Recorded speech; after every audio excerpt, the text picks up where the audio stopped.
라떼TV입니다.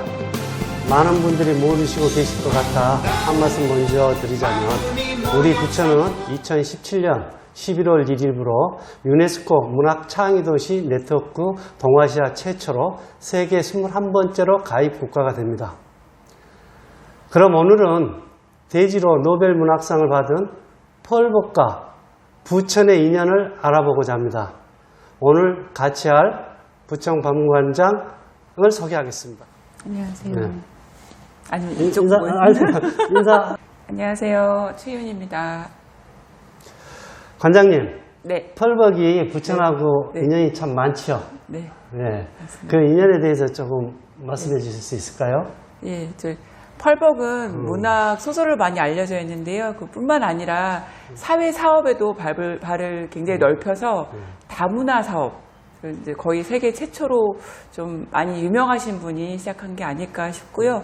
당시 혼혈아들을 위해서 웰컴하우스를 미국에 설립을 했었고, 1965년에는 펄벅 인터내셔널 한국 지부, 이제 한국 펄벅 재단의 전신에 해당되는 그런 곳을 설립을 했고, 그다음에 67년에는 이 부천시의 심곡동의 소사희망원, 그러니까 당시에는 그 오퍼튜니티 센터라는 희망원이라는 그런 아이들을 위한 공간을 마련을 했었어요. 네, 그럼 펄벅은 부천에서 이제 관장님이 방금 말씀하셨던 9년 동안 소사희망원 오퍼튜니티 센터에서 1,500명 아이들을 보살펴온 펄벅은 박의 정신을 몸소 실천하는 삶을 보여줬으며, 그 의미를 기려 기념관을 설립하였죠. 네.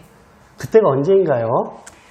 지금 한 거의 15년 가까이 돼가는데요. 2006년 9월 30일 희망원의 옛 자리에 부천 펄벅 기념관이란 이름으로 설립 개관되었습니다. 관장님, 부천시 신곡동에 건립된 소사희망원 자리는 우리가 잘 아는 그 유희란 박사님하고 관련이 많이 있죠. 여기 보시면 펄벅 여사가 유희란 박사님하고 같이 이렇게 한국에 와서 사진 촬영했던 이런 내용들도 있어요. 그러니까 이제 유희란 박사하고 아마 펄벅하고는 미국에서부터 이렇게 관련이 좀 있었는 것 같아요. 그죠? 네. 그래서 아무래도 중국에서 유년기를 보내고, 그다음에 계속 아시아에 관심을 가졌던 펄벅하고, 그다음에 이제 어려서부터 유학 생활을 해서 이제 한국에 관련된 소식을 많이 이제 전했던 유희란 박사가 이제 공장 부지를 이제 희망원 자리로 이렇게 넘겨주게 되면서 끈끈한 그런 관계를 좀 가지게 된 게 아닐까 싶습니다. 그렇죠. 네. 이 사진을 보면 여기가 지금 유한양행 공장터예요. 네.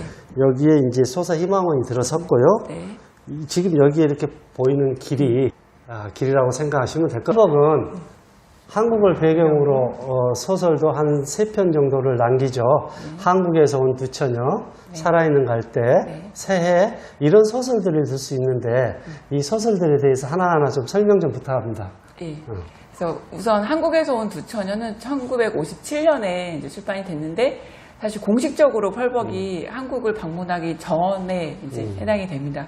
그러니까 뉴스를 통해서 한국 전쟁을 접하고 본인의 경험하고 이런 걸 녹여서 이제 선교사 그 부모님을 둔 자매가 이제 한국에서 유년기를 보내다가 이제 성년 무렵에 이제 미국으로 돌아가면서 이제 그 한국에서 이제 만들어진 가치관으로 어른이 되면서 이제 배우자하고 만나고 연애하고 결혼하고 이런 거에 대해서 약간 가치관의 그런 좀 갈등과 혼란, 혼란을 그걸 이제 있겠죠? 극복하는 그런 문제고요. 예. 그리고 살아있는 갈대는 사실 우리나라 근현대사를 좀 펄벅이 좀 정리를 한, 정리를 하는 그런 굉장히 대지 못지않게 굉장히 좀 의미가 있는 이제 한국을 배경으로 한 소설이고요. 거기 주인공 이름이 김일환이잖아요. 네, 그렇죠. 이게 유희란 씨를 모티브로 했다는 말이 있어요. 그렇죠. 거의 그렇다고 보시면 됩니다. 이런 연관성이 매우 크고요. 그리고 이제 그 고증을 위해서 이제 한국을 공식적으로 이제 8번 방문을 했는데, 그 초반에 방문했을 때가 다 이 살아있는 갈대를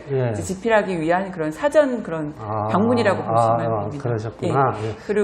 그리고 이제 또 하나의 소설이 새해인데요. 새해가 지금 펄벅 기념관을 이해를 하기 위해서는 이 새해 소설을 좀 읽어보시기를 좀 권하고 싶습니다. 그래서 유명하신 분이었지만 사실 이제 전 세계는 결국은 다 다문화 세계가 될 것이다. 그런 아. 세상이 올 것이다라는 거를 처음으로 언급하시는 분이거든요. 아, 그 옛날에? 그렇죠. 아. 그래서 그거를 이제 소설로 만든 게 바로 새해입니다. 근데 이제 우리가 지금 특히 이제 그 살아있는 갈 때 참 유명한 소설이잖아요. 이 서문에 그가 얘기했던 내용 중 한국을 정말 사랑한 구절이 있죠. 예. 그 구절이 어떤 내용이었던가요? 그러니까 한국은 고상한 사람들이 살아가는 보석 같은 나라이다라는 그런 표현인데요. 그러니까 굉장히 그 서양인들, 그러니까 본인이 이제 중국에서 유년 시절을 이제 대부분 보내긴 했지만, 그래도 이제 서양인들이 도저히 납득할 수 없는 그냥 정으로 똘똘 뭉친 그런 한국 사람들에 대한 그 애정을 그냥 표현한 그런 문구가 아닐까 싶습니다. 그죠? 예. 서문에 쓰인 글을 보면 제가 봐도 정말 펄벅이 우리 한국을 사랑했다는 느낌을 받을 수가 있어요.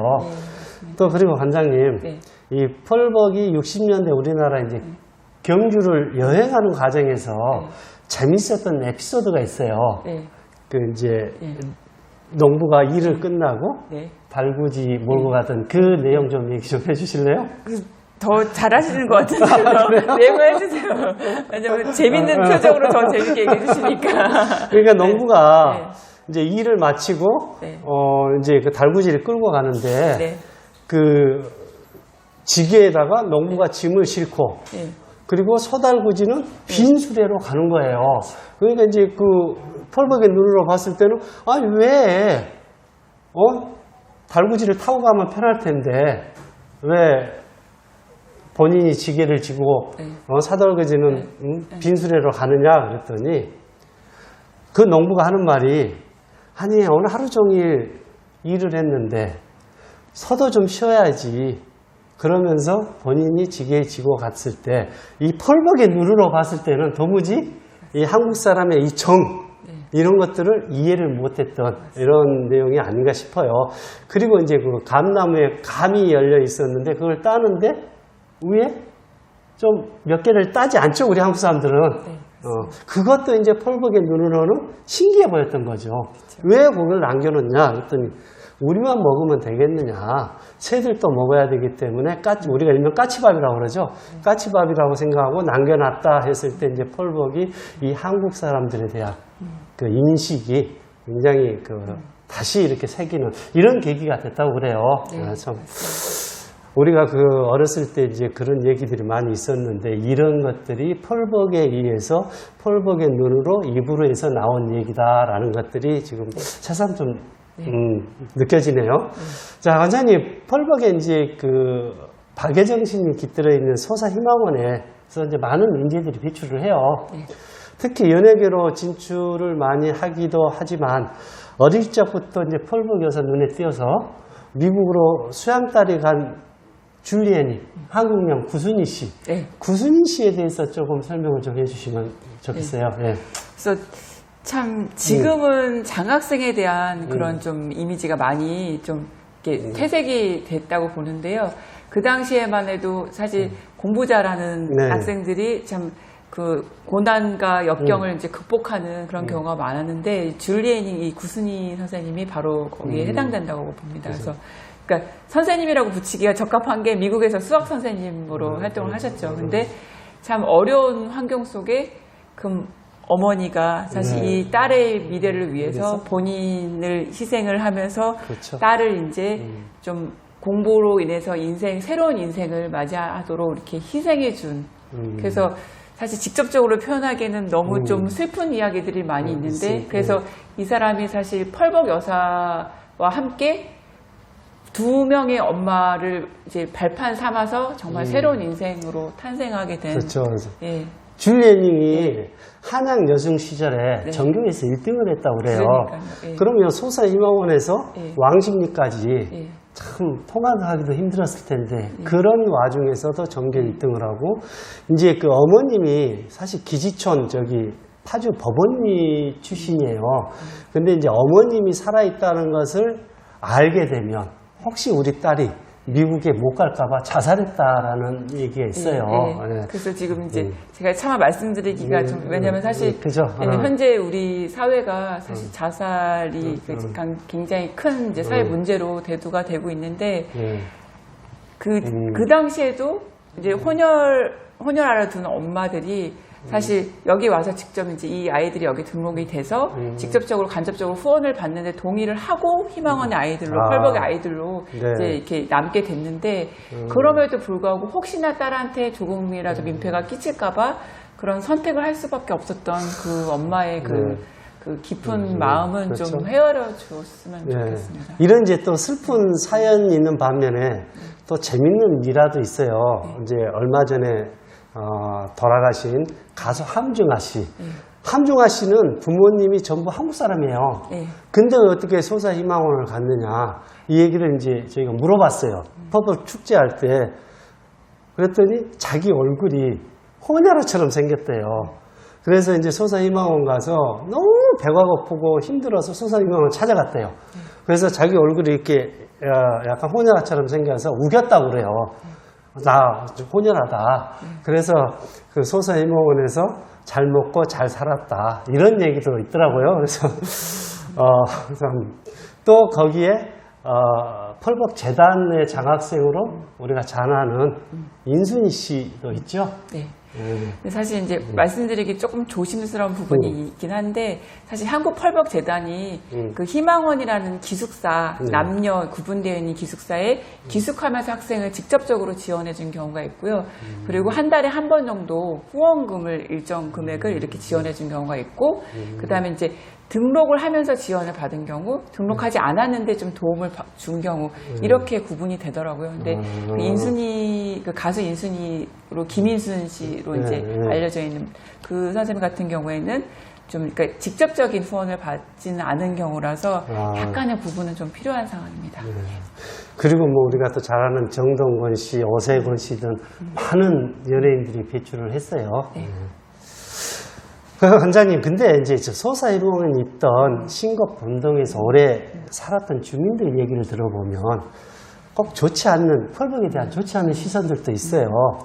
특히 이제 관리자 그 해리스에 대한 얘기들도 있고요. 근데 이제 제가 판단했을 때 이렇게 그 미국 사람들이 그 스킨십.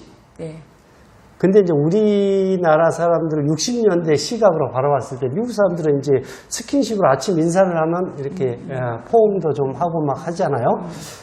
우리나라 사람들은 그 상태를 이해를 못해서 펄벅이 이렇게 그 해리스하고 이렇게 스킨십 하는 거를 혹시 오해한 거 아닌가 하는 생각도 들어요. 지금 우리나라가 코로나19가 이렇게 굉장히 안정돼 있고 미국은 엄청나게 많이 발생이 되고 있잖아요.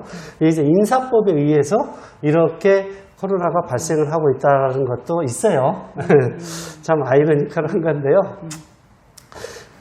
그래도 지금 그 펄벅에 대한 우리 그 신곡본동 사람들의 매년 그 사람을 기르기 위해서 뭘 하죠? 펄벅 축제. 펄벅 축제요? 펄벅 축제를 하는데, 지금 이렇게 보시면, 이게 이제 펄벅 축제하는, 사진들이에요. 여기도 있고, 여기도 있고. 그래서 이제, 신곡본동에서는 뭐, 좋은 기억이 더 많이, 그러니까 펄벅의 박애 정신을 더 기르기 위해서 지금 이런 축제를 하고 있는 것 같습니다.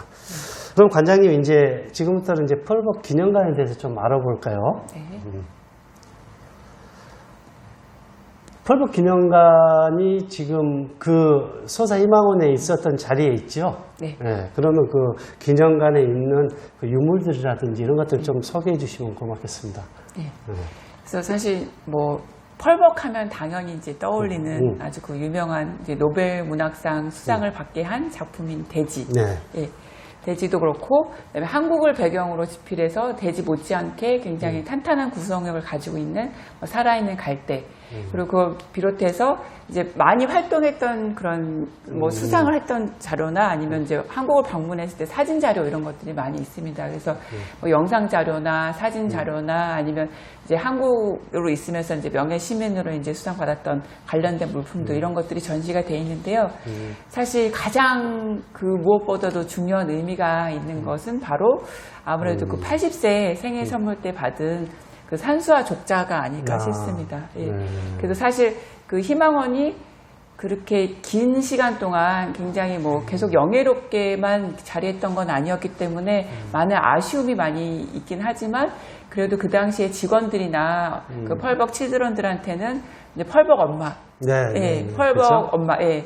잊을 수 없는 펄벅 엄마에 대한 그런 이제 애정, 이런 사진 속에 나오듯이요. 그쵸. 애정 가득한 그 산수화 족자 뒷면에 그 직원들 이름하고 원생들 이름하고 다 이렇게 칸을 이제 연필을 다 이렇게 그려가지고 그 안에다 이렇게 이름을 이제 넣었거든요. 그래서 그렇게 선물한 거를 보면 아, 이 펄벅 여사가 한국을 얼마나 그리워했을지, 그리고 펄벅 칠드런하고 이제 그 펄벅 재단의 직원들이 펄벅 여사를 자주는 못 봤지만 얼마나 좀 그리워했을지, 그 애틋함을 좀 볼 수 있는 게 아닐까 싶습니다.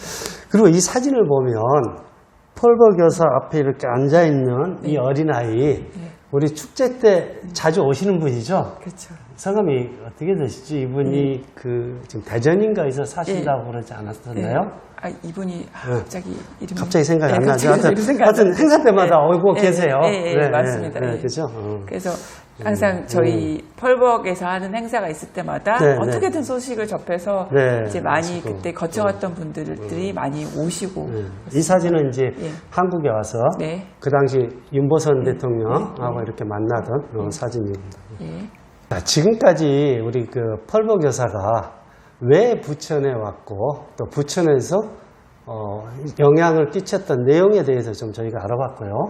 그분의 그 인종과 국적을 뛰어넘는 사랑과 희생정신, 그 펄벅 여사가 돌아가신 지 벌써 40년이 넘었어요.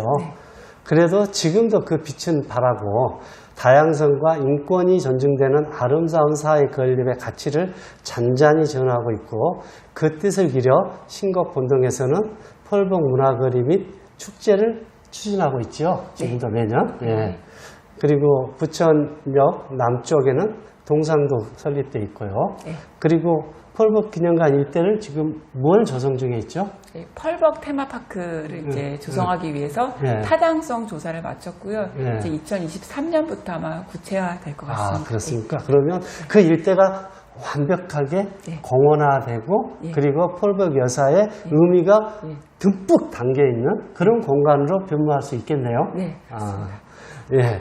그럼 여기까지 저희가 펄벅 여사에 대해서 부천과 연관된 부분을 알아봤습니다. 오늘 이렇게 여기 이렇게 모셔서 이런 좋은 말씀 해주셔서 고맙습니다. 그러면 FTV 여기로 펄벅 시간을 마치겠습니다. 감사합니다.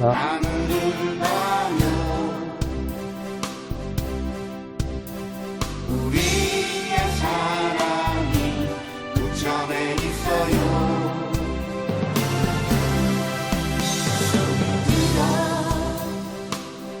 인사 나눠요. 희망찬 미래를 함께해요. 아름다운 마음이 모여 사는 곳